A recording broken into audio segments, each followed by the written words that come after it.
Hello friends, तो आज की इस वीडियो में आज मैं कक्षा 11वीं वाले विद्यार्थियों को गणित सब्जेक्ट के प्रश्नावली 1.4 के आगे के प्रश्नों को बताने वाला हूं। तो चलो देख लेते हैं इस वीडियो में प्रश्न क्रमांक 8 को। तो प्रश्न क्रमांक 1 से लेके 7 तक मैंने बता दिए पीछे के वीडियो में, है ना। अब आगे की वीडियो में ये जो प्रश्न क्रमांक 8 है इससे बताते जाऊंगा। तो प्रश्न क्रमांक 8 को देखते हैं। तो ए बराबर कितना दिया है 4 5 8 12, बी बराबर दिया है 1 4 6 9, सी बराबर दिया हुआ है 1 2 4 7 8 10 दिया है। तो ज्ञात कीजिए।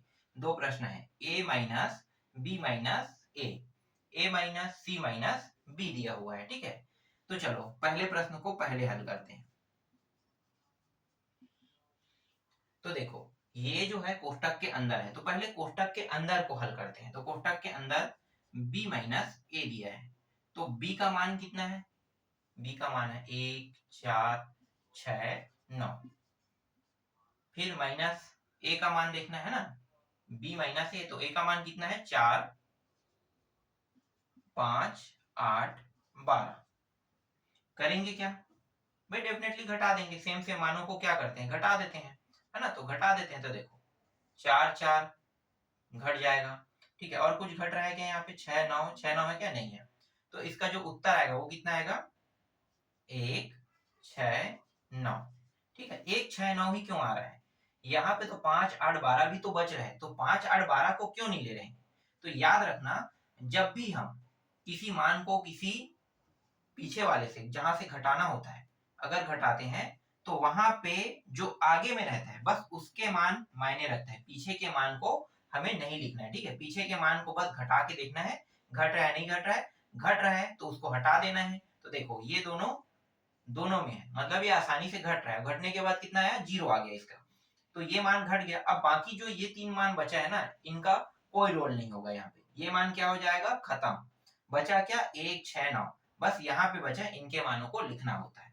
ठीक है, तो ये जो मान प्राप्त हुआ है अब इसे कहाँ पे रखेंगे? यहाँ पे। तो a माइनस बी माइनस ए, पहले a के मान को रख देते हैं। तो a का मान है 4 5 8 12, और इसका मान कितना आया है? 1 6 9। देखो कुछ घट रहा है क्या यहाँ पे? यहाँ पे कुछ भी मान नहीं घट रहा है ना, तो घट नहीं रहा है, तो यहाँ पे क्या करेंगे? ये वाले पूरा का पूरा उतार देंगे। ठीक है, किसको उतार देंगे? सिर्फ ए वाले को, क्योंकि ये जो मान है इसके साथ क्या हो रहा है? घटा रहे हैं। तो जो प्लस में है उसके मानों को क्या करते हैं? लिखते हैं। तो 4 5 8 12 इस तरीके से। ठीक है, तो ये पहला प्रश्न आपका बन गया। ठीक, समझ में आया? बहुत आसान और बहुत सरल प्रश्न है। चलो अब दूसरा को बनाते हैं। तो पहला तो मैंने बना दिया, दूसरा आप लोग बना के खुद देखना। जैसे मैंने बनाया अगर वैसे बनाओगे तो डेफिनेटली ये दूसरा प्रश्न जो है वो आपसे बन जाएगा। मैं इन प्रश्नों में और ज्यादा टाइम वेस्ट नहीं करूंगा, एक प्रश्न काफी है समझाने के लिए। तो आशा करता हूँ मैं जो आपको बता रहा हूँ वो समझ में आ रहा होगा, है ना। तो ये समझो कि ये 7वां प्रश्न कंप्लीट हो गया। अब इसके बाद 8वां प्रश्न देखते हैं।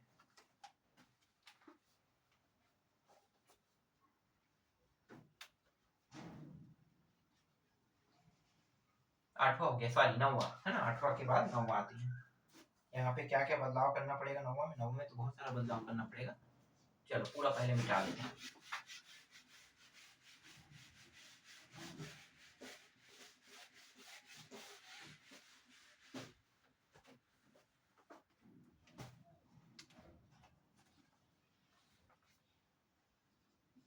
देखो 9वां प्रश्न, ए बराबर ए बी सी डी और ई दिया हुआ है।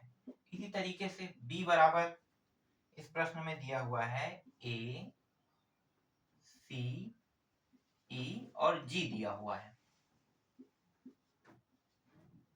फिर सी बराबर देखते हैं। सी बराबर दिया है बी ई एफ जी दिया हुआ है। तो ज्ञात करना है,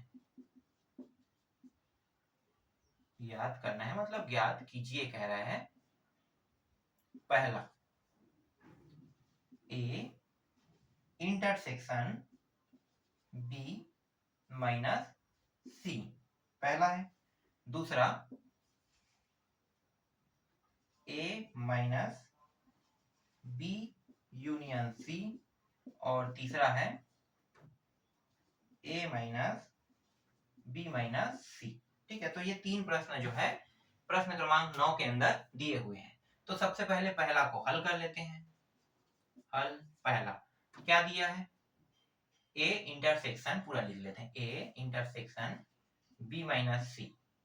अब जब इसे हल करेंगे तो सबसे पहले कोष्ठक के अंदर वाले को, तो यही बस को हम लिखते हैं।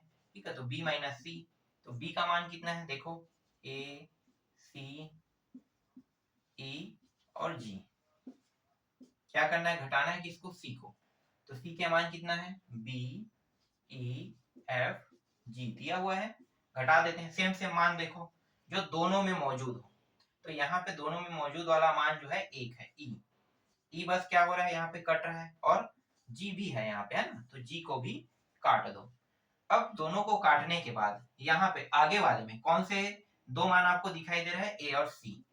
तो a और c जो है ये b माइनस सी का उत्तर है। अब इस b माइनस सी के मान को कहां पे रखेंगे, इसे समीकरण 1 नाम दे दो। समीकरण 1 में रखने पर, तो समीकरण 1 में रख देते हैं, तो समीकरण 1 है a इंटरसेक्शन b माइनस सी बराबर a का मान कितना है, a b c d e minus, sorry minus नहीं, यहाँ पे क्या है, इंटरसेक्शन, इंटरसेक्शन ए सी। ठीक है, तो ये जो इंटरसेक्शन है ये क्या बताना चाहता है और क्या कहना चाहता है।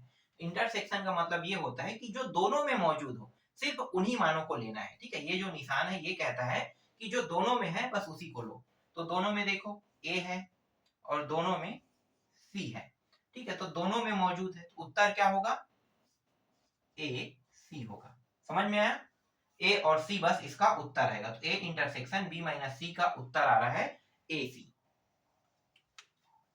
चलो पहला के बाद अब दूसरा देख लेते हैं। ठीक है, पहला जिनको समझ में नहीं आया होगा वो दूसरा देख लेना, बहुत सरल प्रश्न है। निशान के बारे में आपको जानना है और निशान क्या कह रहा है, जो सिंबल जो है वो क्या कह रहा है, अगर आप इसे जान लेते हो तो बहुत आसानी से सारे प्रश्नों को बना लोगे। दूसरा देखो, a minus B union C दिया है इस बार। ठीक है, इसे समीकरण 1 नाम देते हैं। अब सबसे पहले किसको हल करेंगे, कोष्ठक के अंदर को, तो कोष्ठक के अंदर वाले को यहाँ पे मैं लिख लेता हूँ, B यूनियन C। तो B का मान कितना है, A C E G, union लगा देते हैं, C का मान B E F G और क्या दिया हुआ, हाँ वो G तक दिया है ना। ठीक है, यूनियन, यूनियन का मतलब क्या होता है, यूनियन का मतलब दोनों को एक साथ लिखना। जैसे कि ये B ग्रुप है और ये C ग्रुप है, B और C ग्रुप दोनों को मर्ज कर रहे हैं एक में, तो ये कहलाता है यूनियन। तो देखो A, पहले देख लो दोनों दो डबल कौन है, ये दोनों डबल है, जी भी डबल है, और कोई डबल है नहीं। यूनियन में क्या होता है कि अगर दोनों को हम मर्ज करेंगे तो हम सिर्फ उसे एक बार लिखेंगे। तो ए के बाद सी, सी के बाद ई के बाद जी, जी के बाद बी और बी के बाद एफ। ठीक है, ये सभी मानों को लिख लेंगे। देखो कोई भी मान डबल है क्या, सभी मानों को लिखा गया है लेकिन कोई भी मान डबल नहीं हो रहा है, तो ये कहलाता है यूनियन। ठीक है, तो बी यूनियन सी मतलब दोनों को एक साथ कंबाइन करके एक ग्रुप बना देते हैं, तो ये बी यूनियन सी ग्रुप बन गया समझो। अब ये जो मान आया है B यूनियन C का, इसे कहां पे रखेंगे, समीकरण 1 में। तो समीकरण 1 को लिख लेते हैं A minus B union C। तो A का मान कितना है, एक A से लेके E तक, A B C D E, E तक जा रहा है। और यहाँ पे क्या लगा है, देखो निशान घटाने का, है ना, घटाएंगे किस मानों को, इन सभी मानों को। तो A C E G E G और F। ठीक है, इस तरीके से। तो देखो सेम सेम क्या है, ए कट गया मतलब ये दोनों घट गया, समझो कट गया मतलब घट गया। सी भी है, सी भी घट गया। और कौन सा है, डी है क्या, नहीं है, ई है, ई और ई ये भी घट गया। अब बचा क्या है, देखो बी और डी, तो इसका जो उत्तर आ रहा है वो क्या आ रहा है, बी और डी आ रहा है। ठीक है, तो ए माइनस बी यूनियन सी का उत्तर आ रहा है, बी डी आ रहा है। तो इस तरीके से दो प्रश्नों का उत्तर मैंने दे दिया। तीसरा का उत्तर अब आप लोग खुद निकालना। ठीक है, दो प्रश्न मैंने बता दिया तो डेफिनेटली तीसरा आप लोगों से बहुत ही आसानी से बन जाना चाहिए। चलो अब 9वां के बाद 10वां प्रश्न देखते हैं। पूरा मैं इसको मिटा देता हूं।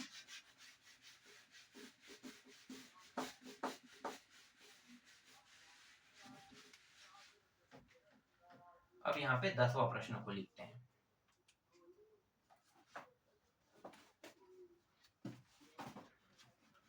10वां प्रश्न में यदि a बराबर